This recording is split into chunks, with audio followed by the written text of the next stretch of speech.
In today's world, many of us find ourselves surrounded by an overwhelming amount of clutter. From overflowing closets and stuffed basements to absolutely packed calendars, clutter and excess have become big but common challenges in our modern lives. And I'm telling you, becoming a minimalist doesn't fix this problem, especially overnight. That's why it's super important that we first try to understand why we accumulate so many things in the first place if we want to actually manage and address this issue. Here are 10 reasons why I believe our lives are full of clutter these days and what to do about it. Object A. We always seem to desire the things that we don't have, whether it's money, possessions, power, status, or new and better things. In Jacques Lacan's psychoanalytic theory, this object A represents something that we deeply want but cannot really achieve or get. Object A is the thing that you think will fix everything, the thing that will change everything forever. I'm sure you have had one of these in your life and maybe have one now in your mind as well, but this is not real. For example, the car you bought 5 years ago doesn't feel so fun anymore, or the iPhone that you bought 2 years ago now just feels outdated already. The things that were supposed to make us feel happy for so long usually end up just like everything else. They make us feel happy for a little period of time, but after that we feel very neutral about them, or sometimes they will end up feeling very boring. And this is one of the reasons why I believe we have so much clutter. We have this object A, and once we reach the thing that we think will give us that fulfillment and we realize, well, this wasn't it, we just create something new. We think that, okay, if this wasn't it, then that will be it, and then we start to pursue that. So it's this endless cycle, endless pursuit all the time. The solution to this is, of course, first realizing that there are other things in life that bring fulfillment and not some things or some status or power, but also self-awareness. If you're not sure if what you're buying falls into this category or not, then just before buying it, ask yourself, am I buying this to fulfill an actual need? Is this a useful thing, or am I trying to chase the object A?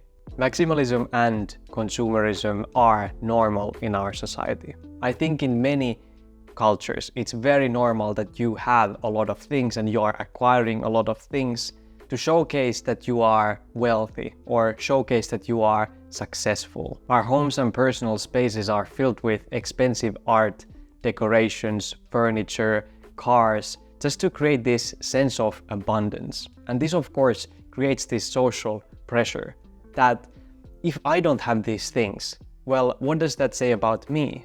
Maybe people will think that I'm just poor, and I don't want to look poor because then people think that there's not something okay in my life. I actually think that it's completely normal to not have things okay in your life, but if we get this anxiety, what do we do as well as a coping mechanism? Well, we go shopping. We use that as a therapy. We buy things to just feel that happiness for a moment and forget that anxiety that we have, even though maybe we couldn't afford those stuff anyway. And then what ends up happening, these things just become clutter because we buy stuff that we don't actually even need. If you think how easy these days as well it's to buy things, you can just be on your couch. You don't have to go anywhere. You can just shop online and they will deliver those things to you in like 24 or 48 hours, and that's it. Of course, I don't personally blame you for this, but just understand that if you have habits like this, what I just mentioned, and you do nothing, absolutely nothing to change them, you are also part of the problem.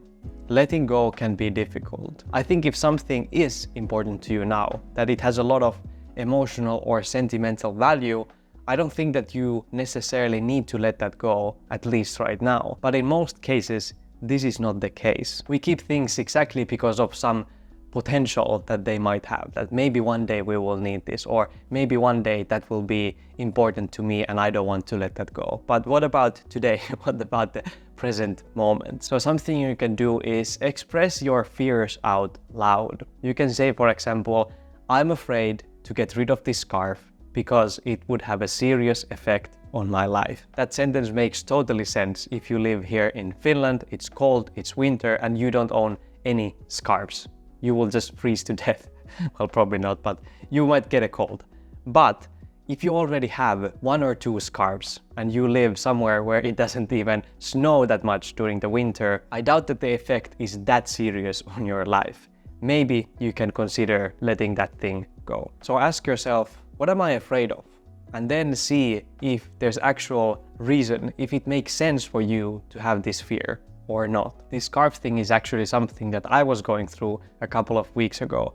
I got this scarf as a Christmas gift some time ago, and it's not really my style. It's just way too big and yeah, not something that I really like wearing. So I didn't know really what to do with this. It's something I got as a gift, but I'm not really gonna use. Why have I been keeping this? What am I afraid of?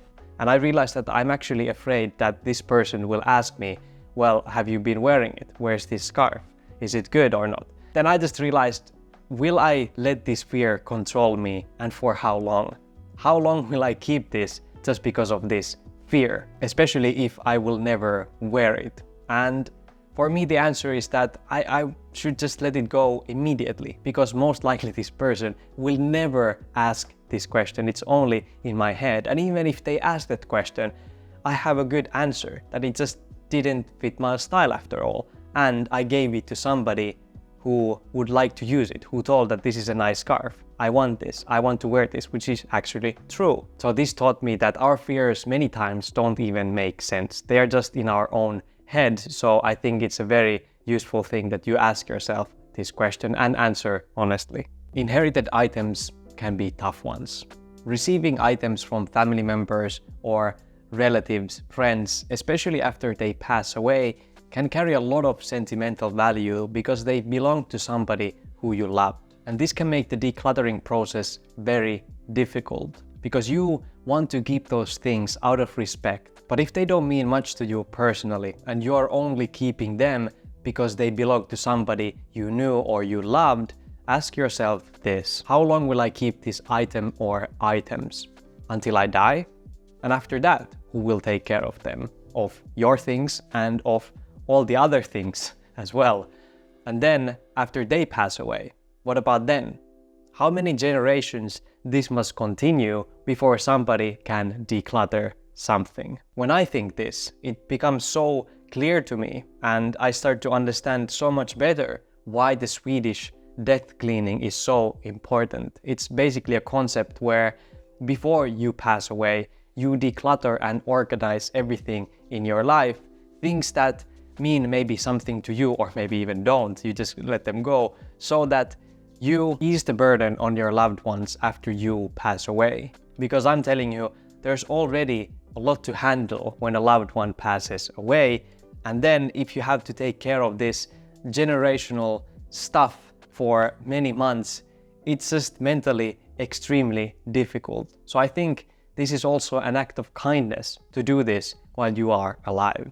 Unclear goals and values. This is more a macro idea, I would say, and it can lead to many other things mentioned in this video, so I think it's super important. Without clear goals and values, without knowing what is important to you and what is not, what brings value to you and what doesn't, of course it is almost an impossible task to declutter and organize your house. And I don't think this is just a physical item possessions thing. I think it's everything in life, your priorities, what are all your responsibilities and commitments. If you don't have a clear focus there, everything just gets very messy very easily. So figure out what you value and why. Figure out then what are your goals and why. And then if your commitments and your possessions align with these goals and values, just getting these right will save so much work from all these other things. It's, in my opinion, the top priority. And that's why in my course, Simple Life Blueprint, this is one of the main things that I talk about there. There are a lot of practical things as well, but I want you to get this right, because if you don't get this right, it doesn't really matter that much what you do, all the other things. I'll leave a link in the description to that course if you want to check it out. Lack of skills. Some people really struggle with organizing their stuff effectively. They have just a lot of stuff packed somewhere and stuff maybe piling up on the floor. And I have to say, I struggle with this sometimes too. because even though I don't have a lot of things, even though I'm not, or the places are not so cluttered, they look cluttered because I don't organize them sometimes properly. So when I say lack of skills, I don't mean that you need to have these insane organization skills, that you need to become a master organizer or something. I just mean you need the skill to know when to do it and how to do it. So if your home or life in general is quite messy right now, of course the time is now. You spend some time locating everything where you want to store them and organizing places, organizing your schedules and calendars, all that. And then if something or some place gets messy, as for sure they will eventually, then you just fix it. It went too far. The sheer volume of all the stuff that you have in your house and all the work that needs to be done can just make you feel so overwhelmed and anxious that you don't even start the process. It just feels way too big and challenging. And then if you do find the courage to start it, seeing this very micro progress can be very, very discouraging and make you feel like this process will never end. It will be never completed. So yeah, what I suggest to do is, of course, to break this into smaller tasks and smaller areas. That's quite the normal thing, that you don't think about this project altogether, but maybe start with just one room and go from there. But sometimes even that can be difficult. So a good suggestion, something that I have done myself, is to use these timers. You can set it, for example, for 15 minutes and do this little challenge. How many items can you declutter in that time? So focus more on the input, what you are doing, rather than the output of how amazing it will look after. And there are a couple of extra reasons as well for this. First of all, decluttering can be very physically tiring. If you do it like all weekend or even one full day, I usually feel so exhausted after that. So having this small time where you're gonna do it helps so much that you can actually be effective during that time. And the second one is, many times when we see something that we are not sure what to do with it, we just start to think about it. We sit down and we look at it, and then we spend there 30 minutes just thinking about that one item. But if you have a timer, you know that, okay, there's no time to think about this right now, let's move on. It's so much easier to just decide that, okay, maybe I will not let go of it right now, I will still think, and you move on to other things, and you don't waste that time just thinking, but actually doing something. Lack of time. There are a lot of people who have a lot of different responsibilities, maybe their work stuff, maybe their family stuff or other things. And then when it comes to decluttering or organizing, maybe that's not the most important and crucial thing, most urgent thing in their life right now, and therefore that gets pushed down in the to-do list. And I think that that is completely normal. I don't think that there's necessarily anything wrong with that prioritization. People have told me in the comments of some decluttering or minimalist videos, oh yeah, that's nice, but try this with kids. And I have to say, I feel you, I understand you, even though I don't have kids myself, but I understand that there are other things that are more important in your life, and kids can be and are messy many times. But I truly hope I will get the chance one day to try this with kids as well. And then I will make videos about it for sure. So even though I have more time probably than many people in this world, what I would do if I would be in that situation is allocate time, for example, every week, like I said, 15 minutes or 30 minutes, and do it then. Just block the time for that, and then try to avoid this clutter coming in your home in the first place. That would be very important as well. So maybe have this one in, one out rule, that every time you buy something new, you let go of something that you already had. Especially if we're talking about clothes or some kitchen supplies, this works extremely well. There is simply too much space. Imagine if somebody gave you this huge storage building completely for free. Of course you wouldn't leave it empty. That would make no sense. You would fill there all your stuff, your family stuff, your friend stuff, and then buy their stuff as well just for fun. Some of us have this exact same mentality with our homes. Because there is that extra space, the urgency to declutter becomes much smaller, and the temptation to fill that space with something becomes much higher. So I guess it would be much better to just sell the storage building and use the money to something that can give you more freedom, not take it away from you. This is one of the reasons why I don't want this big American dream mansion in my life. That is, I think, the object A as well of many people. And I'm many times thinking when I'm seeing these houses, how much time do they need every week to clean that place? I mean, they must hire a cleaner or multiple cleaners at that point to take care of these big houses or mansions. Identity and self-expression. Many possessions and items can have these emotional or even symbolic meanings to us.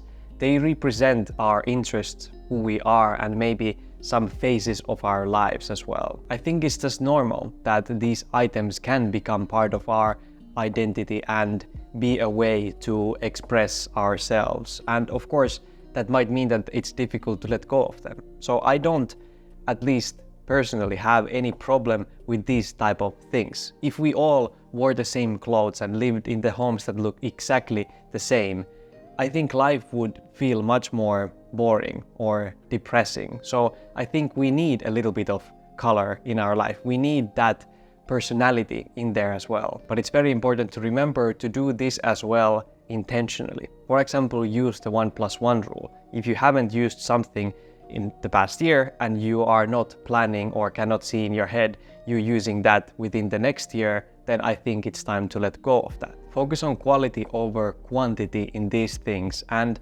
avoid the overemphasis on material possessions or material things in general as a means of self-expression. I am 100% sure that you are much more than what you own or how you look. Thank you so much for watching. Here is another good video for you. Remember to stay kind and meaningful in your own beautiful journey. See you in the next one.